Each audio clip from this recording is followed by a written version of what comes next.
वाव facts में आपका स्वागत है। आम आदमी जब भी सेविंग के बारे में सोचता है तो सबसे पहले सोने में निवेश करना पसंद करता है और कोरोना महामारी के बाद से तो सोने के दाम आसमान छूने लगे हैं। लेकिन लॉकडाउन ने सारा काम खराब कर दिया है। दीपावली पर जब सोने की बिक्री आसमान छूती थी, अब वो टाइम फेस हो गई है, किसी 4 साल पुराने रखे पटाखे की तरह। हमारे देश में सोने की इतनी मांग है, हर तीज त्योहार पर शादी में सोने के बने गहनों को अहमियत दी जाती है। लेकिन क्या कभी सोचा है कि सोना आता कहां से है, बनता कहां से है, इतना महंगा क्यों होता है? आज हम आपको बताने जा रहे हैं सोने का जीवन चक्र। हीरे की तरह सोना भी खानों में पाया जाता है। भारत में सबसे ज्यादा सोना कर्नाटक राज्य में होता है। यहाँ हुट्टी और उटी नामक खानों में सोना पाया जाता है। इसके अलावा आंध्र प्रदेश और झारखंड की हरिबुद्दीनी और केंदरुकोचो की खानों से कुछ भागों में भी सोना निकाला जाता है। भारत के अलावा दुनिया भर में सोने की खानें हैं, जिनमें अफ्रीका की किम्बरले, पापुआ की ग्रेसबर्ग, अमेरिका की कालिन नवादा, अर्जेंटीना की विलाडेरो, पापुआ न्यू गिनी की लिहरी नाम शामिल हैं। सोना आमतौर पर या तो अकेले या पारे या सिल्वर के साथ मिश्र धातु के रूप में पाया जाता है। कैलेवराइट, सिल्वेनाइट, पेटजाइट और क्रेनाइट अयस्कों के रूप में भी सोना पाया जाता है।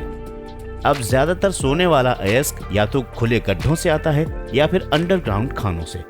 झारखंड की एक खदान से 1 टन पत्थर से लगभग 4 ग्राम सोना निकाला जाता है। हर साल यहाँ औसतन 7 किलोग्राम सोना निकाला जाता है। एक साल में 7 किलो सोना निकालना कोई आसान काम नहीं है।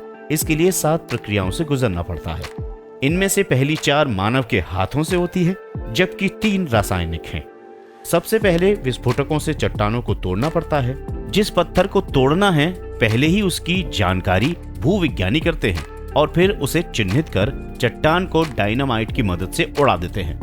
300 से 500 मीटर की गहराई से करीब 1 टन पत्थर निकाला जाता है और पूरे दिन में करीब 300 टन मलबा बाहर निकाला जाता है। सोना एक जगह पर जमा नहीं होता, बल्कि स्वर्ण अयस्क के रूप में मूव करता रहता है।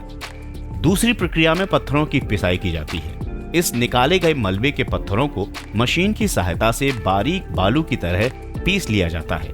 इसमें कम से कम 4 से 5 घंटे लगते हैं। तीसरी प्रक्रिया में बालू में पानी डाला जाता है और फिर इसको एक टेबल पर डाला जाता है, जिस पर गीला कंबल नुमा कपड़ा बिछा होता है।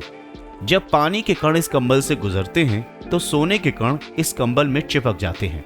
इसके बाद पानी में कंबल धोने से सोने के कण अलग हो जाते हैं। सोना मिश्रित इस पानी को टेबल पर डाला जाता है, जहां से पानी बह जाता है और सोने के कण यानी कि उसके अंश टेबल पर जमा हो जाते हैं। लेकिन अगर अयस्क में सोने की मात्रा कम है तो रासायनिक प्रक्रिया का सहारा लिया जाता है। खान से निकले पत्थरों और इसके चूर्ण को कार्बन पल्स प्लांट में प्रोसेस किया जाता है। इस पर पोटेशियम साइनाइड डालकर 48 घंटे तक छोड़ दिया जाता है। साइनाइड से रासायनिक प्रक्रिया के बाद मलबे में छुपा सोना तरल रूप में बाहर आ जाता है। स्वर्ण अयस्क से शुद्ध सोना हासिल करने के सभी तरीकों में सबसे पहले अयस्क को धोया जाता है और फिर उसे मिल भेजा जाता है। मिल में अयस्क को पानी के साथ छोटे छोटे कणों में पीस दिया जाता है। स्वर्ण और पारा मिलकर अमलगम बना लेते हैं। इस प्रक्रिया को अमलगमेशन कहते हैं। एक बार अमलगम बन जाने के बाद इसे तब तक गर्म किया जाता है जब तक कि पारा गैस बनकर उड़ नहीं जाता। इसके बाद सोना बचा रहता है। एक और तरीका है जिसे प्लांटेशन कहा जाता है। जमीन से निकले अयस्क को एक घोल में रखा जाता है, जिसमें झाग बनाने वाले तत्वों के अलावा संग्राहक तत्व भी होते हैं। संग्राहक तत्व सोने के कणों को आसपास में बांधते हैं, जिससे एक तैलीय फिल्म बन जाती है, जो सतह पर हवा के बुलबुलों से जुड़ जाती है। इसके बाद सोने की इस फिल्म को अलग कर दिया जाता है। सोना निकालने की प्रक्रिया से एक बात तो साफ है कि सोना निकालना एक बहुत ही कठिन प्रक्रिया है। यही कारण है कि बाजार में सोने के दाम इतने ज्यादा होते हैं। जब कोई बहुमूल्य होता है, चमकता है, जिसको अपने माथे पर रखने के बाद हमारा ओहदा बढ़ जाता है, ऐसी महंगी चीज तो निश्चित तौर पर मेहनत से ही निकाली जाती होगी।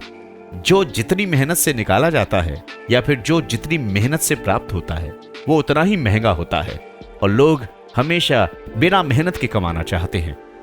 वाह फैक्ट्स पर आज के लिए बस इतना ही। चैनल को सब्सक्राइब करना बिल्कुल मत भूलिएगा। और हाँ, इस चैनल पर हम लाइक का कोई भी टारगेट नहीं रख रहे हैं, बस आपसे उम्मीद है कि आप इसे जितना हो सके लाइक कीजिएगा। नमस्कार।